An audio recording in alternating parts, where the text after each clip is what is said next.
Hi folks, this is my review on the Lily of the West Penguin modded Boss DS-1 from Lily of the West Instruments. This comes from Michael, and this is an incredible pedal. I just got it a few days ago, been messing around with it a little bit. The original intention of this video was to do a comparison between the Penguin modded DS-1 and my original DS-1 that I've had forever. Being honest, I've never been a big fan of the DS-1. You're going to see me looking at my phone a little bit. I apologize, I'm using it as the secondary camera today. Never been a big fan of the original DS-1. To me, it was a very harsh buzzsaw sounding kind of pedal, so I was never really a big fan of it. I actually got it used in a package deal several years back when I bought a used Galen Kruger bass combo amp that's since moved on to a new home, and got a cheap Fender Squier P bass and this DS-1 pedal. Kind of all came together for an awesome deal. Friend of mine, unfortunately, that's no longer with me, Dave Ashlock. I miss you, man. I wish you were still with us. He's gone too soon, 51 years old and colon cancer, so awesome guy, and I miss him every day. But anyway, getting back to this review, I had the DS-1 for quite a few years, never really used it, wasn't happy with the tone on it. I actually bought a Boss Metal Zone pedal that I also don't particularly love. I was trying to get that modern metal type of sound and kind of came to the conclusion I really can't get that without like a 5150 or a high gain Mesa or something of the like. So stopped chasing that. However, I saw the post that came up on Instagram where Michael was selling modded DS-1s, Penguin mod DS-1s. All of it's going to an awesome cause. Basically, what he's doing with these DS-1s is he is modifying them, doing his signature Penguin mod on it. And for everyone he sells, he's doing a limited run of 30. For everyone he sells, he is donating a book to a local school with the goal of trying to sell 30 of them, which would give them a full set of required readings for a literature class for a local public school. So I think that's an awesome opportunity. I've had educators in my life, or in my family pretty much my whole life, and so that caught my attention. I decided to go ahead and roll the dice and spend right at $100, $99 plus shipping through reverb.com for it. And got it, hooked it up a few nights ago and was comparing it to the DS-1 and was absolutely blown away with the sound of it in just a short period of time that I was able to play with it during the middle of the week to see what kind of sounds it would make.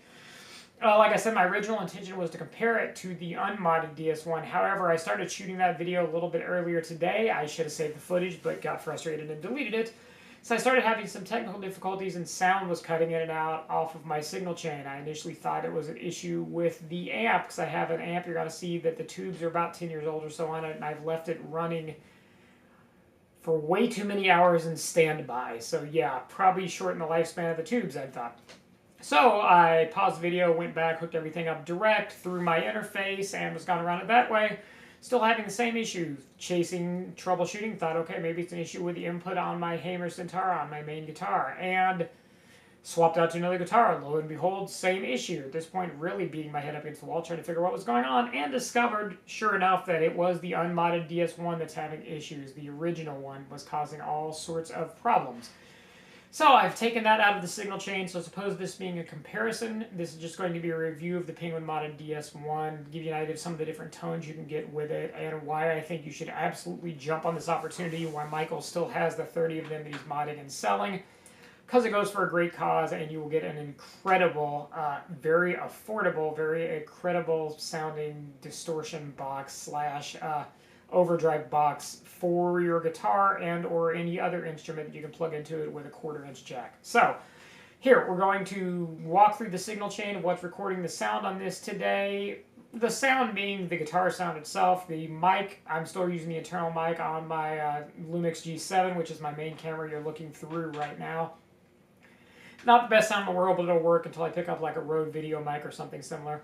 And then we're going to be using my handy dandy iPhone 10 as the secondary camera, so you can kind of see what's going on with the pedal when I'm changing sounds and stuff. So right about now we are going to switch to the iPhone camera in 3, 2, 1.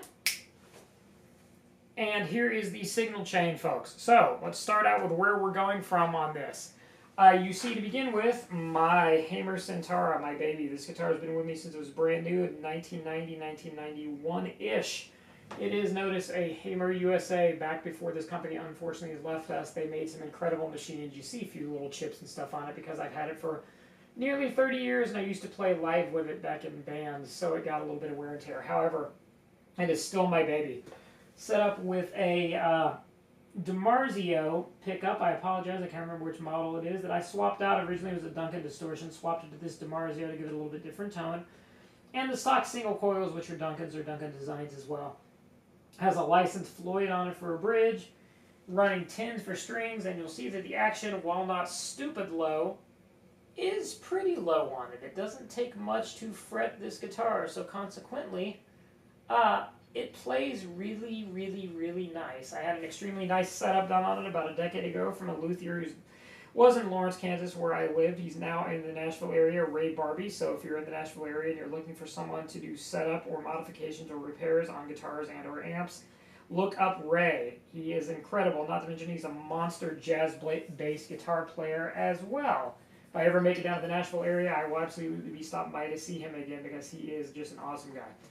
So moving on, we follow the guitar chord. It rolls over, takes us to the Lily of the West Penguin modded Distortion. You're going to notice it looks like a DS-1, minus a couple of key things. Obviously different knobs on it. And this little guy, that fourth knob there.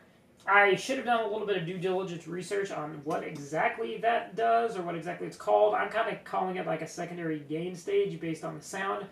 Michael's video or information on the website will give you a lot more info and probably a lot more accurate info than what I'm going to be giving you today, but I'm more about the sound. We're going to put everything pretty much at 12 o'clock to start with, just so we have kind of a general idea of what we're working with on the pedal itself. So out of the pedal, then where are we going? We are going over from there to my Egnator tweaker, a little micro head. I've had this for about a decade. It's been a nice little workhorse of an amp. Not something you could really gig out with because it's just like a 10-watt head, if I remember correctly. It's been so long since I bought it. But pretty versatile. You'll see it has, we've got the master set at about 1 o'clock. Got it set on the vintage setting on the tone stack. Also got it set on the USA setting on the EQ stack, which is emulation of a Fender. Emulation being all analog. This is not a digital amp whatsoever. It is completely tube. It's made in China, but not bad quality. I haven't had any major issues with it, and it does sound pretty good for what it is. You'll see treble is at 12 noon. Mid is at about 2 o'clock-ish. Bass is at 12 noon. Got the channel on the clean channel with a gain about as low as it'll go and still put output on the amp, somewhere around about 7 p.m. The bright switch is set to normal, not bright, and the bass response switch is set to deep and not tight. From there, how does the signal get into my DAW? Got 2 mics running, have definitely a workhorse for guitars, an SM57 running, actually that got moved a little bit, right on the grill, pretty much right at where the dust cap meets the cone of the speaker.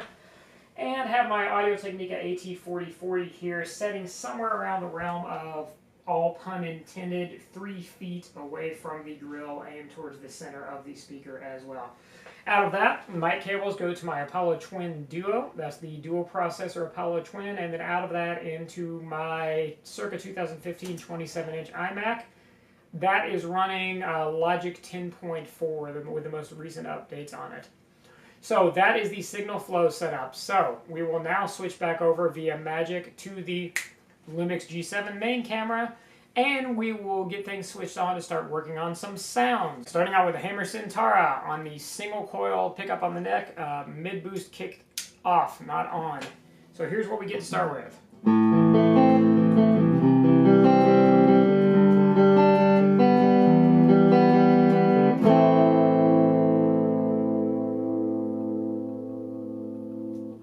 Here's where the LOTW, you're going to notice that the gain does drop on it because of that secondary gain stage, or I guess maybe it's primary gain stage. I don't know, Michael, I'm sure can clarify that if he comments on this video.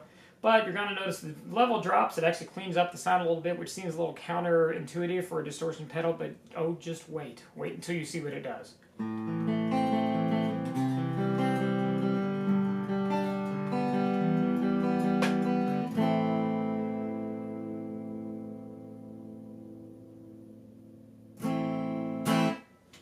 So now, humbucker, bridge pickup on the Hammer. Nothing else has changed other than we've got the bridge pickup on.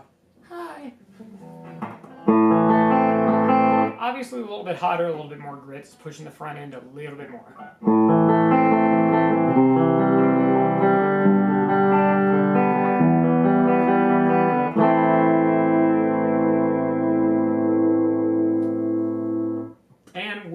LOTW DS-1 with everything still set exactly the same, which you'll see on the secondary video.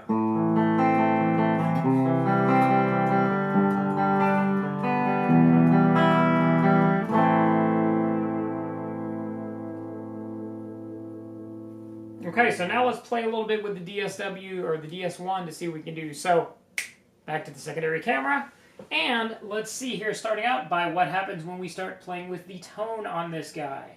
Let's bring it up more around 3 o'clock and see what we get.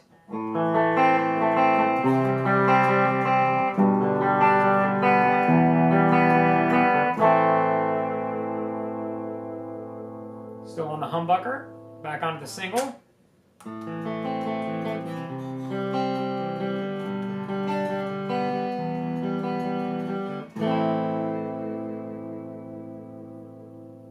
What if we bring up the drive a little bit on this guy?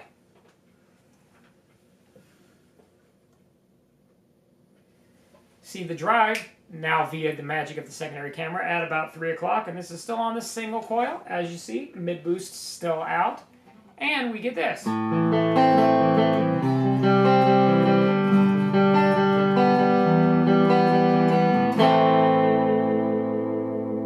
then the humbucker on this same setting. Obviously, you're hearing some subtle differences here, but wait until we start playing with that primary gain stage knob, or the little orange knob, whatever it does.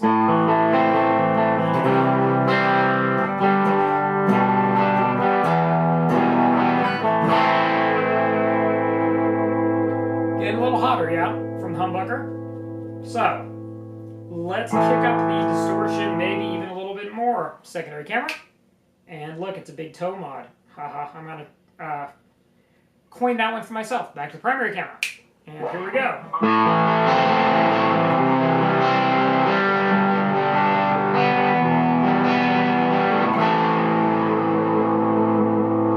And then back to a single coil.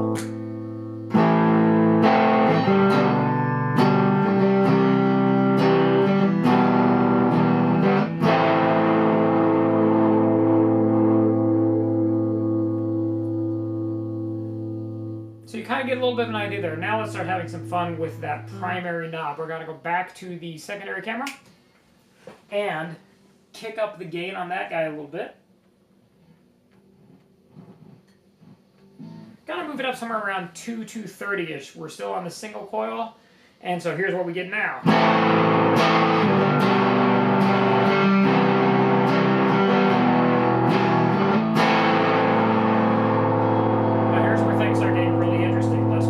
The tone on that guy, so going back to the secondary with the toe mod, we're going to bring the tone stack down on the darker end of things and listen to what we get instead. And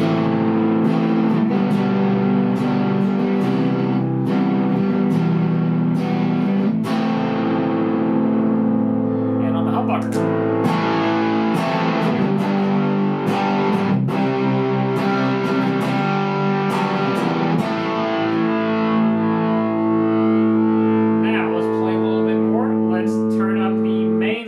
Like what you would see on the DSW or on the DS-1. Back to secondary camera. Still on the humbucker on the hammer. Getting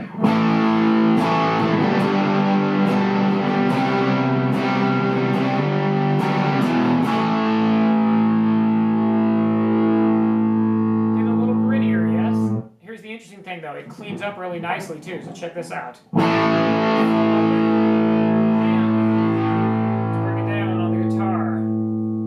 How nicely it cleans up. So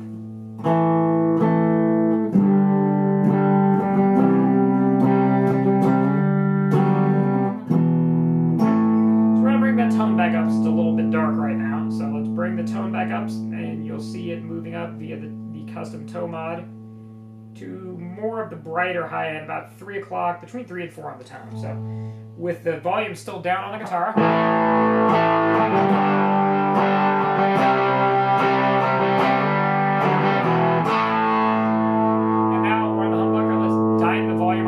So you can start getting an idea of what we're going to be able to get out of this thing. Keep in mind that the primary gain stage or the orange knob, Michael, I promise I'll remember what that's called at some point. I'll put that in the comments down below in the video. We're still at about 2 o'clock, between 2 and 3 on that. So we still got a ways to go because that guy maxes out at about 5 p.m. So that's where you're going to see things get real interesting. But anyway, our little bitey kind of sound.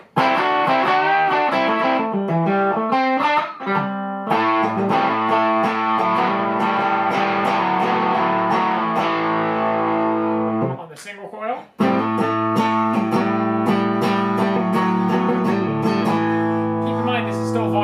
On the hammer, so now we're going to roll the volume up. Still on the single coil.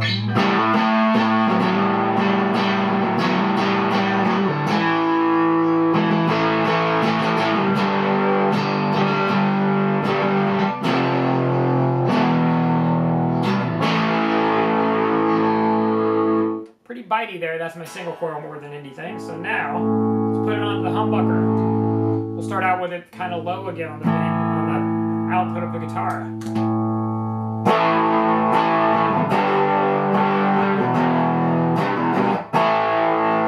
let's start rolling this guy up so you can hear it, what it does.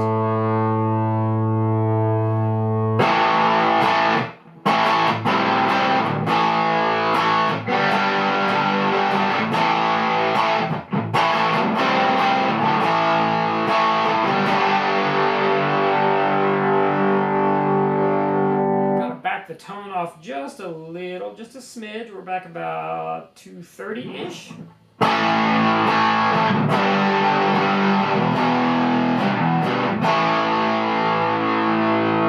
And let's back the distortion off the pedal a little bit too, just to kind of give you some idea of the flavor you can get. So we're going to take the distortion back down to somewhere around, about 1 o'clock.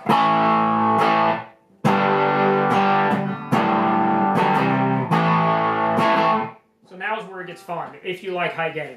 So, back to the secondary camera. And you'll notice now we're going to dime this guy out as high as it goes, which is about 5 o'clock. Notice we got a lot more noise. It's still pretty good. Didn't mean that in a bad way by any means. It's still pretty good as far as the noise signature, but there's definitely a little more hiss there. So now let's see what we got here. Let's start everything back at noon on the pedal other than the little orange knob. So you're going to see the tone, the level, and the distortion all go to noon. We are now on the humbucker, still on the hammer, volume still maxed, tone maxed, mid boost still out, and so here's what we get.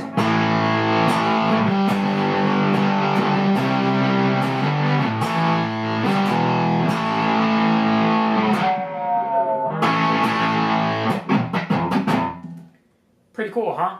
So, we've got a ways to go, obviously, because remember, we're just at about the midpoint on distortion. Let's kick the distortion down. Let's bring it way down to somewhere around, between 7 and 8 o'clock.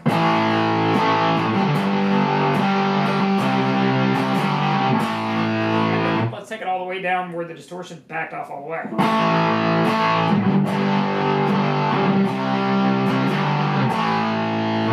But that's no fun, so let's do this. Let's bring the distortion back up, and you're going to see these changes happening via the toe mod. And let's bring the level back up.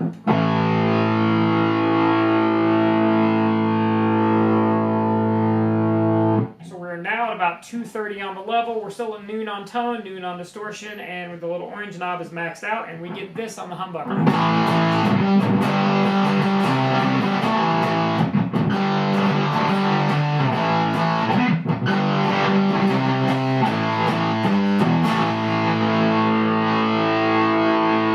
Back to the single coil.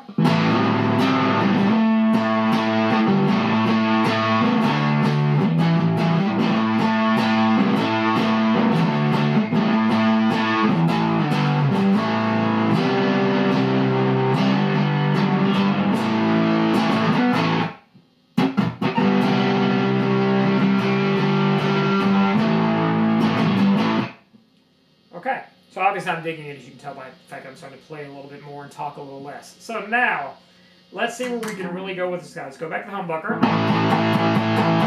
Let's kick up the distortion. Remember, we were at noon. Let's take that guy up to more around 3 p.m. or so. You'll see on the toe cam.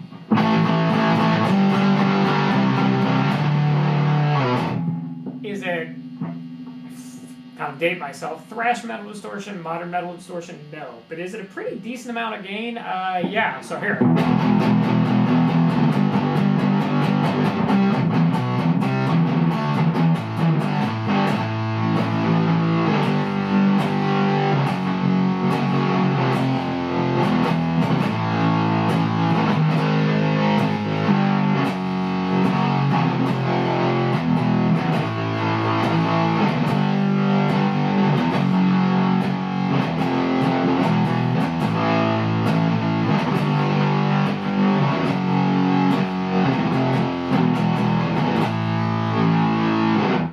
Obviously, you get a lot of bottom end out of it, which I'm loving. So, now let's just dive into distortion and let's see what happens. So we are max on the distortion now. You start hearing a little bit of feedback coming in. Sound-wise.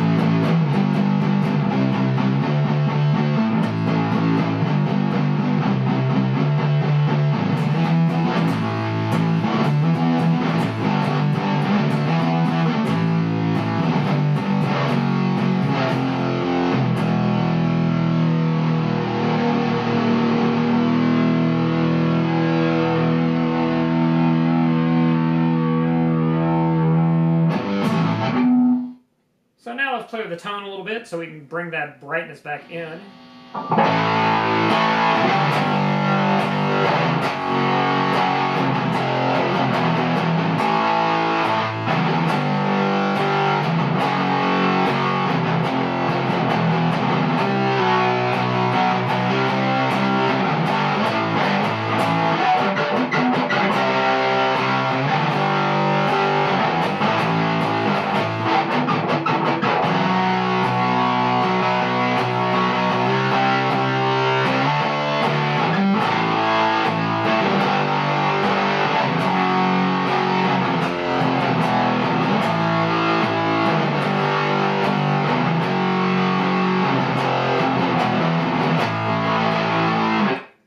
Want to term that orange knob the big muff knob, because you're definitely getting some of those overtones in case you didn't notice, but it's pretty apparent to me, which I love that because it's one of my favorite old school distortion pedals. Never owned one, but I've always wanted one.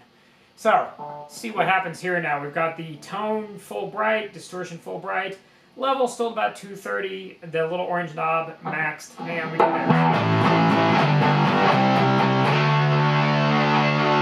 Back off the volume, we get this.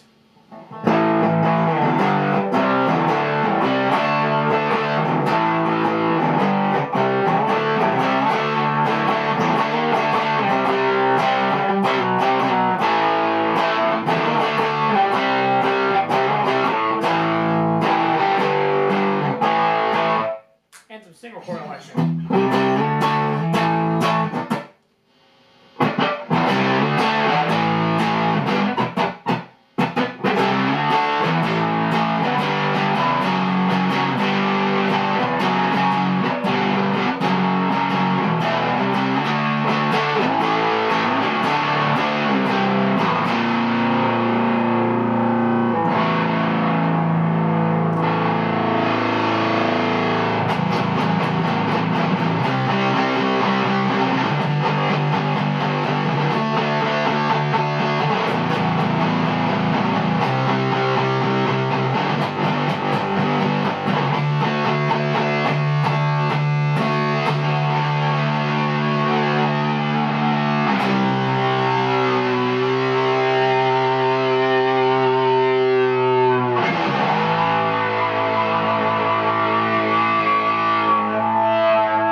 So yeah, I'm loving it. Final thing let's do, we'll go back to secondary cam and let's turn that little orange knob back down a little. It's super sensitive on the upper end, so I'm going to turn it down from 5 p.m. to about 3 p.m.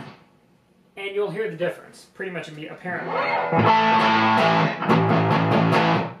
Notice that really woofy, that I love personally, that is definitely not meant as an insult, but that really woofy kind of big muff bottom end disappears now. Nothing else has changed. You'll see on the secondary cam that treble is still maxed, or treble tone is still maxed, distortion still maxed, level still at 3 p.m. Only we backed the Back the little orange knob out to between 3 and 4, maybe 3 1/4. And now we get this instead.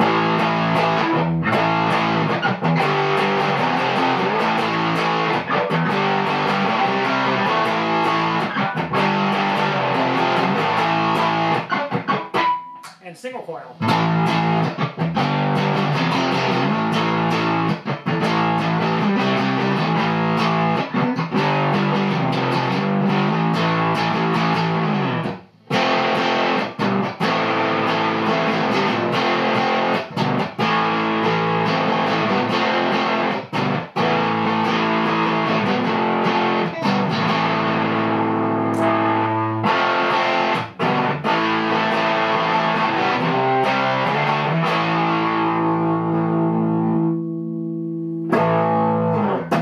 So yeah, obviously, as you can tell, I absolutely love this pedal. I could spend hours just sitting here just playing, jamming on this.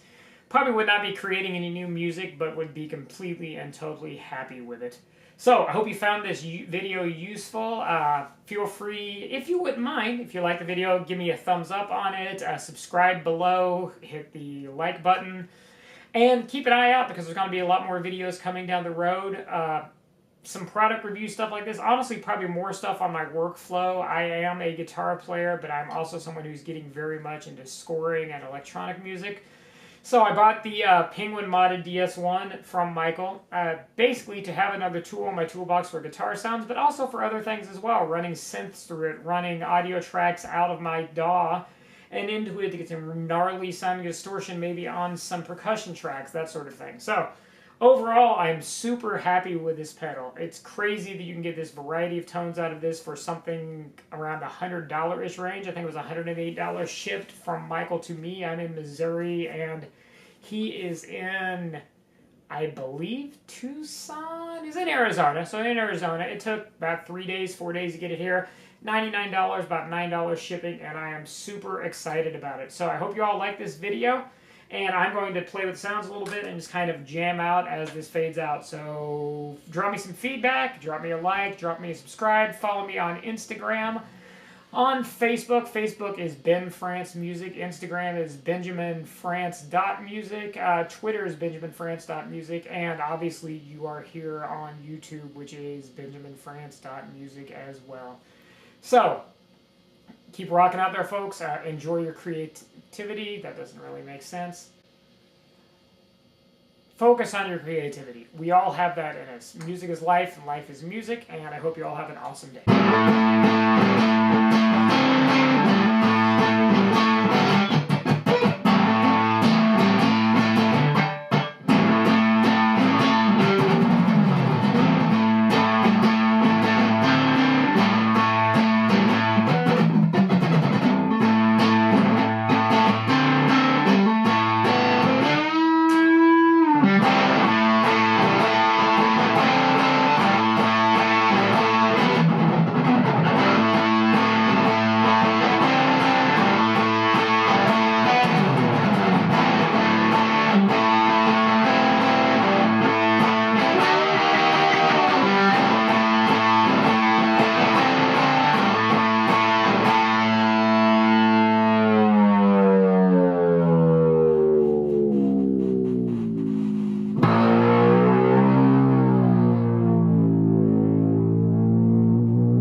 Hi folks, this is a review on my Lily of the West Instruments Penguin modded, that's Michael's name for it, Boss DS-1. So, let's take a listen and see what we have here, starting out with just the amp itself. Oh, just realized I didn't start the DAW. Ah! So let's try that again. Starting out with the Hammer Centaura on the single coil, mid boost out, and this is the straight amp tone so you can hear what it sounds like to begin with. Try that one more time, still not recording on the DAW.